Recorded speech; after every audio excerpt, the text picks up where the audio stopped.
চতুর্থ তত্ত্ব সবথেকে বেশি গুরুত্বপূর্ণ, কিন্তু তার থেকেও বেশি ভয়াবহ। কখনো অগ্নিকে নিয়ন্ত্রিত রূপে উনুনে জ্বলতে দেখেছেন? এই অগ্নি আমাদের খাবার বানাতে সাহায্য করে, যা আমাদের শক্তি প্রদান করে।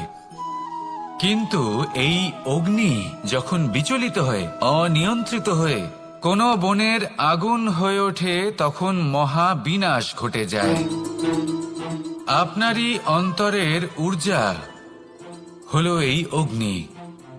এটা আপনার শক্তিও, আপনার ক্রোধ। একে ব্যবহার কিভাবে করবেন তা আপনারই হাতে। যদি কোনো ব্যক্তি নিজের অন্তরের এই ঊর্জাকে ব্যবহার করেন শক্তির রূপে, তাহলে সে বিকাশ ঘটাতে পারে, নির্মাণ ঘটাতে পারে। কিন্তু যদি কোনো ব্যক্তি তার অন্তরের ঊর্জাকে বিধ্বংসী অস্ত্র বানিয়ে ফেলেন, তাহলে নিশ্চিত রূপে মহা বিনাশ ঘটতে পারে, যাতে বিনাশ তারও অবশ্যই হবে। অনেক বছর পূর্বে এমনই এক আগুনের দ্বারা এই সুন্দর পৃথিবীর নির্মাণ হয়েছিল।